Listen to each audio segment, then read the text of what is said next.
Hey guys, welcome back to my channel helping hand Shruti. तो I hope आप सब लोग बहुत ही अच्छे होंगे। तो फ्रेंड्स, जैसा कि आप लोगों के बहुत से कमेंट आ रहे थे कि मैम आप मतलब म, भारतीय राष्ट्रीय आंदोलन के कुछ क्वेश्चंस करा दीजिए या उसे शॉर्ट फॉर्म में आप करा दीजिए। तो मैंने सोचा मुझे करा देना चाहिए। तो फ्रेंड्स, ये वीडियो में जो भारतीय राष्ट्रीय आंदोलन का जो इम्पोर्टेंट चीज़ें हैं जो मैंने आपको टॉपिक वाइज लिखाई हुई थी, तो मैं बस उन्हीं पे थोड़े थोड़े से चर्चा करूंगी कि आप अपने एग्ज़ाम में आप क्योंकि आप भी जानते हैं कि आपके एग्ज़ाम में 1 महीने का समय बचा हुआ है, ताकि आप उतनी चीज़ें कवर कर लें तो आप अपने पेपर में काफ़ी क्वेश्चन सॉल्व कर लें। मतलब मैं आपको इस वीडियो में बस इम्पॉर्टेंट पॉइंट बताऊंगी कि अगर आप इतना भी पढ़ लेते हैं ना, तो आपका फिर एग्जाम में कोई भी क्वेश्चन भारतीय राष्ट्रीय आंदोलन से नहीं छूटेगा। आप बहुत आराम से उसको सॉल्व कर लेंगे। तो फ्रेंड्स, जो भारतीय राष्ट्रीय आंदोलन है, मैं आपको इसे 2 पार्ट में कराऊंगी। आज पार्ट 1 है और अगले दिन मैं पार्ट 2 की वीडियो अपलोड करूंगी, तो आप लोग उससे पढ़ सकते हैं। तो फ्रेंड्स, अगर आप मेरे चैनल पर पहली बार आए हैं तो प्लीज़ मेरे चैनल को सब्सक्राइब करिएगा, और अगर आपको मेरा वीडियो पसंद आता है तो मेरे वीडियो को लाइक करिएगा। तो आइए फ्रेंड्स, वीडियो शुरू करते हैं।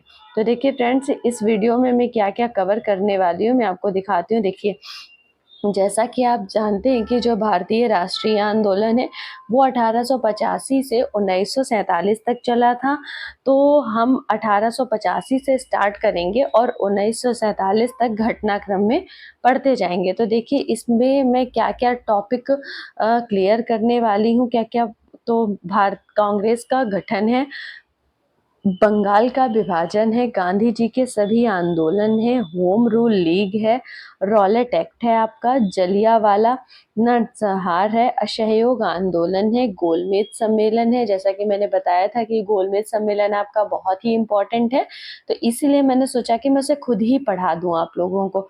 पूना समझौता है, क्रिप्स मिशन है, भारत छोड़ो आंदोलन है, शिमला समझौता है, कैबिनेट मिशन है, माउंटबेटन योजना है। तो ये सारे जो पॉइंट्स हैं मैं इस वीडियो में क्लियर करूंगी।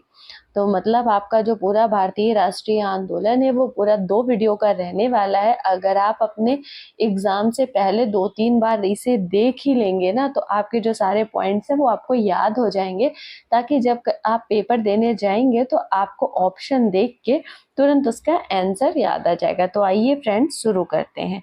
तो देखिए फ्रेंड्स, 1885 भारतीय राष्ट्रीय कांग्रेस। तो हम देखिए, 1885 है भारतीय राष्ट्रीय कांग्रेस।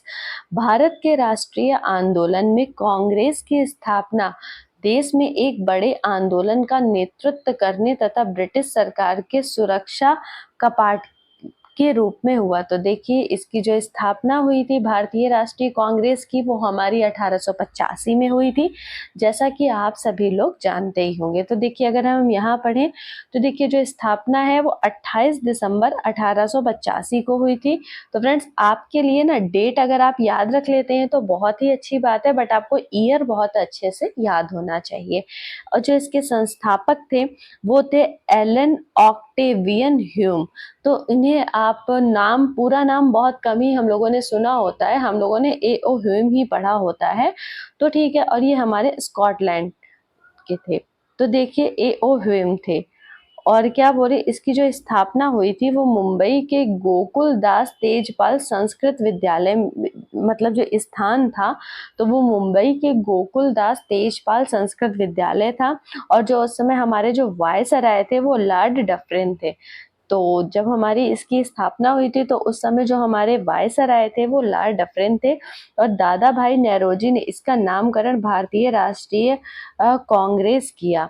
और सबसे पहले इसका नाम भारतीय राष्ट्रीय संघ था। मतलब जब इसकी स्थापना हुई थी ना भारतीय राष्ट्रीय कांग्रेस की, तो इसका जो नाम था सबसे पहले वो भारतीय राष्ट्रीय संघ था। लेकिन जब स्थापना के समय आपसे पूछ सकता है, ऐसे क्वेश्चन आ सकता है कि स्थापना के समय भारतीय राष्ट्रीय कांग्रेस का जो नाम था वो क्या था, तो आप लोग का आंसर करना होगा कि भारतीय राष्ट्रीय संघ था। और फिर भारतीय राष्ट्रीय कांग्रेस इसका नाम किसने रखा, तो दादा भाई नेरोजी ने इसका इसका नाम बदलकर भारतीय राष्ट्रीय कांग्रेस रख दिया था। तो आई होप आप लोगों को जो इतनी चीजें हैं वो क्लियर हो गई होंगी। तो आइए अगले उसमें चलते हैं। देखिए 1885 भारतीय राष्ट्रीय कांग्रेस ही अभी हमारा चल रहा है। देखिए कांग्रेस में जो प्रथम थे वो क्या थे। देखिए कांग्रेस के प्रथम अधिवेशन के जो अध्यक्ष थे हमारा वो WC बनर्जी थे। कांग्रेस के प्रथम मुसलमान अध्यक्ष थे हमारे बहरुद्दीन तैयब जी थे। और प्रथम यूरोपियन जिसने कांग्रेस के अधिवेशन की अध्यक्षता थी वो जॉर्ज यूले थे। और प्रथम महिला जिसने कांग्रेस के अधिवेशन को संबोधित किया था कादम्बिनी गांगुली थी।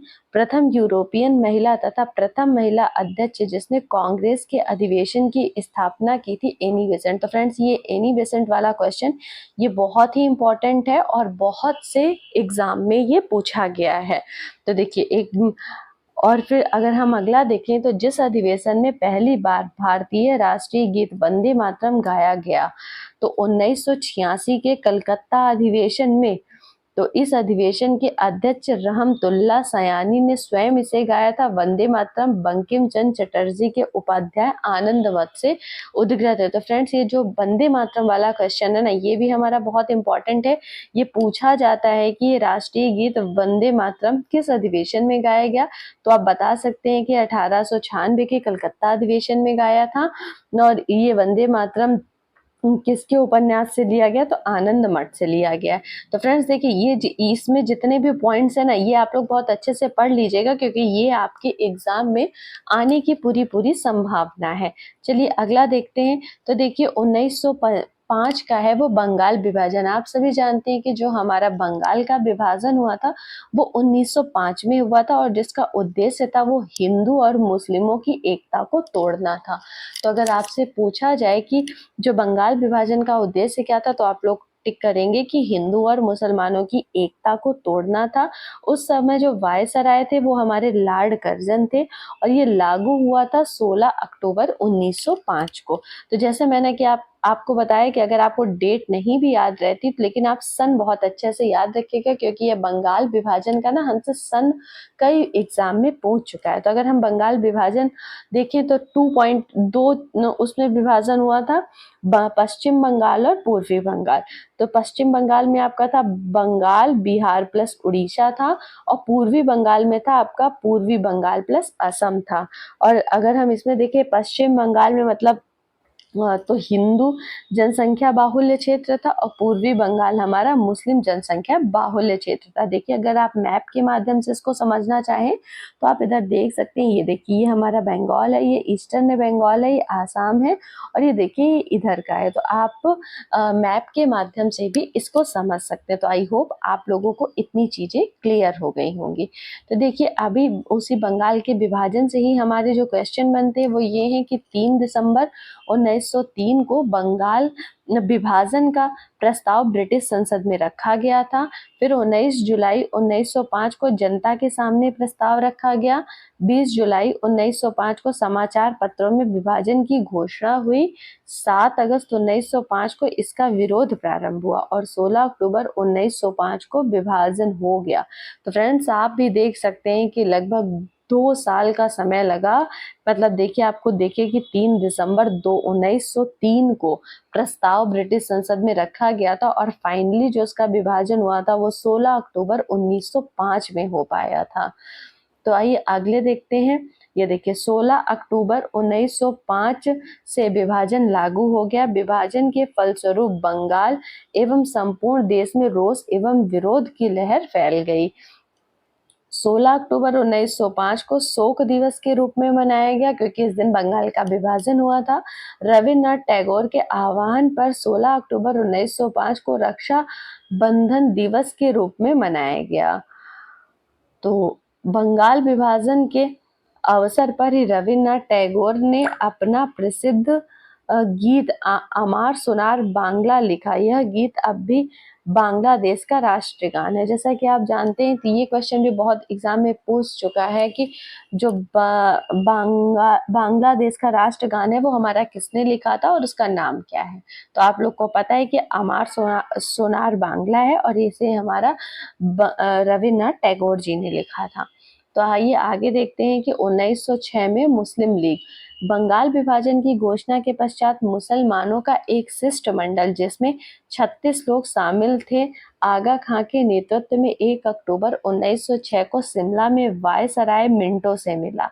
इस शिष्टमंडल ने केंद्रीय, प्रांतीय व स्थानीय निकायों में मुसलमानों के लिए पृथक निर्वाचक मंडल की मांग की। ढाका के नवाब सलीमुल्लाह के नेतृत्व में 30 दिसंबर 1906 को ढाका में आयोजित एक बैठक में मुस्लिम लीग की स्थापना की घोषणा की गई।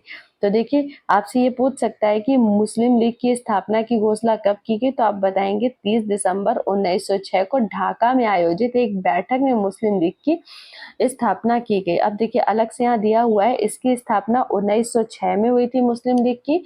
आगा खान, ढाका के नवाब सलीमुल्लाह और नवाब मोहसिन उल मुल्क के नेतृत्व में हुई थी। मोहम्मद अली जिन्ना 1913 में मुस्लिम लीग में शामिल हुए थे। आपसे ये भी क्वेश्चन पूछ सकता है कि जो मोहम्मद अली जिन्ना थे वो मुस्लिम लीग में कब शामिल हुए थे, तो आपको आंसर देना है 1913 में।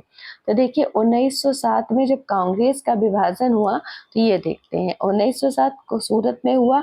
रास बिहारी घोष थे और कांग्रेस का विभाजन आप सब लोग जानते हैं, जैसा कि वो गरम दल और नरम दल कांग्रेस हमारी 2 भागों में बट गई थी।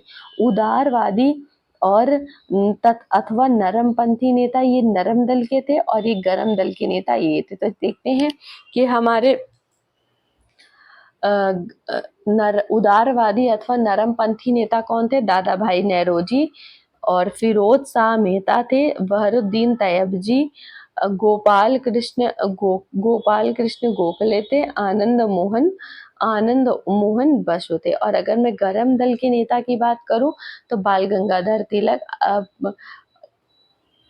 जैसे हम इसको लाल बाल पाल के नाम से जानते हैं, वो हमारा ना शॉर्ट फॉर्म में हम लोगों ने पहले पढ़ा होगा।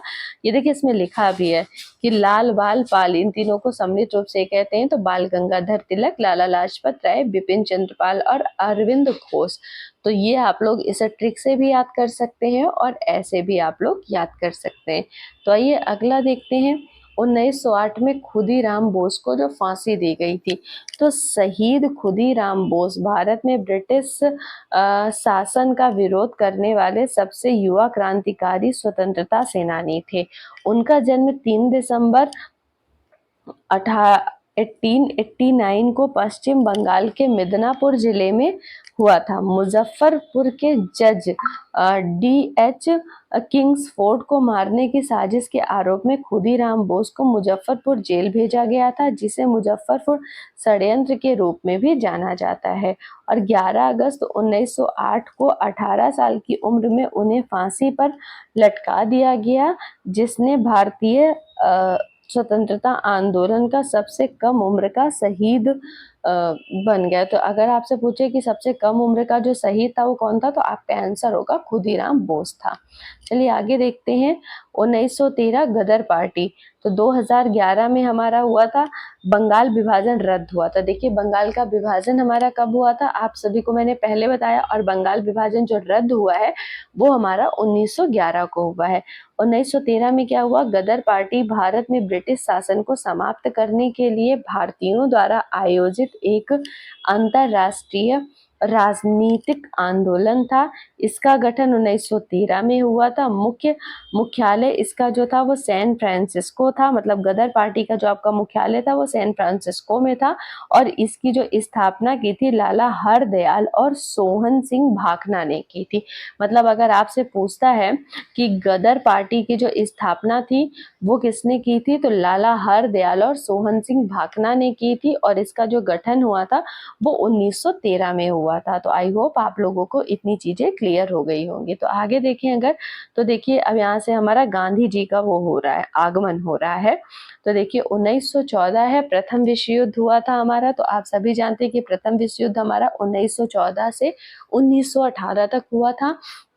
और 1915 देखिए यहाँ से हमारा बहुत इंपॉर्टेंट हो जाता है, क्योंकि आप भी जानते हैं कि स्वतंत्रता दिलाने में हमारे गांधी जी की महत्वपूर्ण भूमिका रही थी। इसीलिए देखिए 1915 से गांधी जी का वो भारत आगमन होता है। 1916 में लखनऊ समझौता होता है और ये लखनऊ में होता है। अंबिका चरण मजूमदार हैं और नरम दल और गरम दल का एकीकरण हो जाता है और कांग्रेस और मुस्लिम लीग का भी समझौता हो जाता है। 1916 में ही होम रूल लीग आंदोलन हुआ। यह प्रथम विश्व युद्ध के समय प्रथम भारतीय प्रतिक्रिया थी जो आयरिश होम रूल लीग से प्रेरित थी। इस आंदोलन का उद्देश्य राजनीतिक, शिक्षा और सार्वजनिक बैठकों आदि के माध्यम से स्वशासन प्राप्त करना था। तो देखिए, Annie Besant Madras home rule league की स्थापना की थी, एनी बेसेंट जी ने, और बाल गंगाधर तिलक ने पुणे होम रूल लीग की स्थापना की थी। तो देखिए, आपसे क्वेश्चन ऐसे पूछा जा सकता है कि मद्रास होम रूल लीग की स्थापना किसने की थी, तो आपका जवाब होगा एनी बेसेंट ने। और अगर पूछा जाए कि पुणे होम रूल लीग की स्थापना किसने की, तो आपका आंसर होगा बाल गंगाधर तिलक ने। तो आइए आगे देखते हैं। चंपारण आंदोलन, ये आपका हुआ था 1917 में। 1917 में चंपारण बिहार के एक स्थानीय नेता जिनका नाम राजकुमार शुक्ल था, वे गांधी जी से मिले और चंपारण बिहार की स्थिति के बारे में बताया और वहां की 3 कठिया प्रणाली के बारे में गांधी जी को जानकारी दी और गांधी जी से चंपारण चलने को कहा। 19वीं शताब्दी के प्रारंभ में अंग्रेज बागान मालिकों ने किसानों से यह करार करा लिया था कि वे अपनी भूमि के 3/20वें हिस्से पर नील की खेती अवश्य करेंगे। इसी को 3 कठिया प्रणाली कहा जाता था। तो आपसे फ्रेंड्स पूछ, क्योंकि चंपारण बिहार में है तो इसलिए आप लोग के लिए ये क्वेश्चन और इम्पोर्टेंट हो जाता है और आपसे ये पूछ सके 3 कठिया प्रणाली जो क्या थी, तो आप इसे बताएं कि 3/20 हिस्से में जो नील की खेती थी इसे ही 3 कठिया प्रणाली बोलते थे। और इस सत्याग्रह के बाद रविन्द्रनाथ टैगोर द्वारा गांधी जी को महात्मा की उपाधि दी गई। तो आपसे ये भी क्वेश्चन पूछा जा सकता है कि गांधी जी को महात्मा की उपाधि किसने दी, तो आपका आंसर होगा रविन्द्रनाथ टैगोर ने, और उसके बाद उन्हें महात्मा गांधी के नाम से बुलाया जाने लगा। तो आई होप आप लोगों को इतनी चीजें अच्छे से समझ में आ गई होंगी। देखिए फ्रेंड्स, अब अगला अगर हम देखें तो अगला है आपका अहमदाबाद मिल मजदूर आंदोलन, जो हुआ था हमारा 1918 में।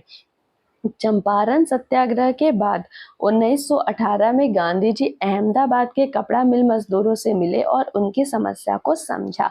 यहाँ का विवाद फ्लैग एक बोनस को लेकर था। जब फ्लैग की समाप्ति हुई तो मिल मालिक बोनस को समाप्त करना चाहते थे। मजदूरों ने इसका विरोध किया तथा गांधी जी ने मजदूरों को हड़ताल पर जाने को कहा। तो आइए आगे देखते हैं। खेड़ा आंदोलन आपका 1918 में हुआ था। देखिए फ्रेंड्स, अगर आप लोग को कुछ नहीं भी याद रह पाता है ना, तो देखिए जैसे ये आंदोलन खेड़ा आंदोलन है आपका 1918 में, अहमदाबाद मिल मजदूर आंदोलन 1918 में, चंपारण आंदोलन 1917। तो कम से कम ये ईयर तो आप लोग याद रख ही सकते हैं।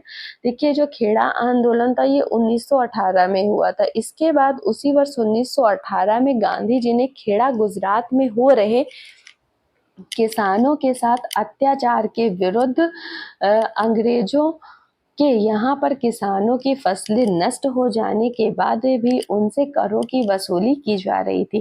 गांधी जी ने किसानों को लगान न देने के लिए कहा। इस मामले की जांच के बाद यह निष्कर्ष निकाला कि लगान माफ कर देना चाहिए। गांधी जी के दक्षिण अफ्रीका में किए गए उनके कार्य को लेकर वे भारत में भी काफी चर्चित थे और इन आंदोलनों में भी सफलता पाते हुए वे भारत में बड़े नेता के रूप में देखे जाने लगे। तो देखिए फ्रेंड्स, ऐसे छोटे छोटे काम करने के बाद ना गांधी जी हमारे थोड़े चर्चा में आने लगे थे, जैसा कि आप देख पा रहे होंगे। रॉलेट एक्ट फ्रेंड्स, ये बहुत ही इम्पोर्टेंट है। यह जब 1918 में विश्व युद्ध समाप्त हो गया तो उसके बाद ही 1919 में अंग्रेजों द्वारा रॉलेट एक्ट भारत में लाया गया था, परंतु उस एक्ट में भारतीयों के लिए कोई अच्छी बात नहीं थी, जैसा गांधी जी और भारत के लोग सोच रहे थे। क्योंकि जैसे हमने ऊपर चर्चा की कि गांधी जी भारतीयों को विश्व युद्ध में अंग्रेजों की मदद के लिए अंग्रेजी सेना में भर्ती होने के प्रोत्साहन दे रहे थे, ताकि विश्व युद्ध के बाद अंग्रेज भारत के लिए कुछ अच्छे कदम उठाए, पर ऐसा कुछ भी नहीं हुआ। अब फ्रेंड्स आप ही सोचिए, अगर आप किसी का कभी साथ दें कुछ काम करने के, उसमें बाद में वो काम नहीं करे तो फिर आपके अंदर भी गुस्सा होगा ही। तो यही था। तो ये रॉलेट एक्ट को फ्रेंड्स क्या कहा जाता है, ये बहुत पूछा जाता है। तो इसे बिना अपील, बिना वकील और बिना दलील का कानून कहा जाता है। ये बहुत इंपॉर्टेंट क्वेश्चन होता है और ये मोस्टली हर एग्जाम एग्जाम में पूछा जाता है। तो रॉलेट एक्ट को क्या कहा जाता है? बिना अपील, बिना वकील और बिना दलील का कानून। तो आइए आगे देखते हैं। देखिए, जलियांवाला बाग नरसंहार 1919। तो इससे तो सभी लोग परिचित होंगे। पंजाब के दो लोकप्रिय नेता डॉक्टर सतपाल और डॉक्टर सैफुद्दीन किचलू की गिरफ्तारी के बाद जनता का आक्रोश तेज हो गया। कई जगह हिंसाएं हुई। अमृतसर शहर में 13 अप्रैल 1919 को शाम 5 बजे जलियांवाला बाग में विशाल सभा में रॉलेट एक्ट, डॉक्टर सतपाल आदि के बारे में भी ये क्या है, भाषण चल रहा था। तभी सैन्य अधिकारी ब्रिगेडियर जनरल जनरल रोडिनाल्ड डायर ने फौज द्वारा भीड़ पर गोली चलाने का आदेश दे दिया। इस घटना कांड में लगभग 1500 लोग मारे गए। वैसे सरकारी आंकड़ों के अनुसार मारे गए लोगों की संख्या 379 और घायलों की संख्या 1200 बताई गई थी। जलियांवाला बाग नरसंहार के समय जो भारत का वायसराय था वह लॉर्ड चेम्सफोर्ड था। तो देखिए, जलियांवाला बाग आप लोग के लिए बहुत ही इम्पोर्टेंट है। तो ये हत्याकांड कब हुआ था? 1919 में हुआ था। और ये इसकी फ्रेंड्स डेट भी याद रखिएगा, क्योंकि ये डेट सहित पूछा जाता है। और इस समय जो भारत का वायसराय था ये कौन था, ये याद रखिएगा। तो ये हत्याकांड किसने करवाया, आप लोग ये भी याद रखिएगा। ये 3 क्वेश्चन जो है वो यहाँ से बहुत ही इम्पोर्टेंट हो जाते हैं। खिलाफत आंदोलन है आपका 1919 से 1922 तक था। उस समय तुर्की के खलीफा को सारे विश्व के मुस्लिमों का धार्मिक गुरु माना जाता था और उनके ऊपर अंग्रेजों द्वारा बुरा व्यवहार किया जा रहा था। और अंग्रेजों ने उनके साथ इस बुरे व्यवहार को लेकर भारत में मुस्लिमों ने अंग्रेजों के विरुद्ध खिलाफत आंदोलन को शुरू कर दिया था। गांधी जी ने भी इस आंदोलन में सहयोग किया, क्योंकि वे मुस्लिमों को भी भारत के अंग्रेजों के विरुद्ध राष्ट्रीय आंदोलन में जोड़ना चाहते थे। प्रारंभ में इस आंदोलन नेतृत्व अली बंद शौकत अली और मोहम्मद अली द्वारा किया जा रहा था, परंतु बाद में इस खिलाफत आंदोलन का नेतृत्व गांधी जी को दे दिया गया था। तो फ्रेंड्स, खिलाफत आंदोलन की आपकी जो ये ईयर है ये बहुत इंपॉर्टेंट हो जाता है। तो अब असहयोग आंदोलन है, तो फ्रेंड्स ये हम अपने नेक्स्ट वीडियो में पढ़ेंगे। आज के लिए बस इतना ही रखते हैं। असहयोग आंदोलन से 1947 तक हम अपने नेक्स्ट वीडियो में पढ़ेंगे। और आपका जो है ये मतलब आपका ये जो टॉपिक है ये पूरा खत्म हो जाएगा। भारतीय राष्ट्रीय आंदोलन ये हम अपने अगले वीडियो में पूरा खत्म कर देंगे। हम शुरुआत करेंगे असहयोग आंदोलन से। तो फ्रेंड्स, आप लोग कमेंट करके जरूर बताइएगा कि आपको आज का वीडियो कैसा लगा, आपको वीडियो हेल्पफुल लगा या नहीं लगा। अगर आपको मेरा वीडियो अच्छा लगा हो तो प्लीज मेरे वीडियो को लाइक करिएगा। और अगर मेरे चैनल पर पहली बार आए हैं तो प्लीज़ मेरे चैनल को सब्सक्राइब करिएगा, ताकि मैं जो भी वीडियो अपलोड करूं तो आप लोगों तक उसका जो नोटिफिकेशन है वो सबसे पहले पहुंचे। तो फ्रेंड्स, मिलते हैं अपने अगले वीडियो में।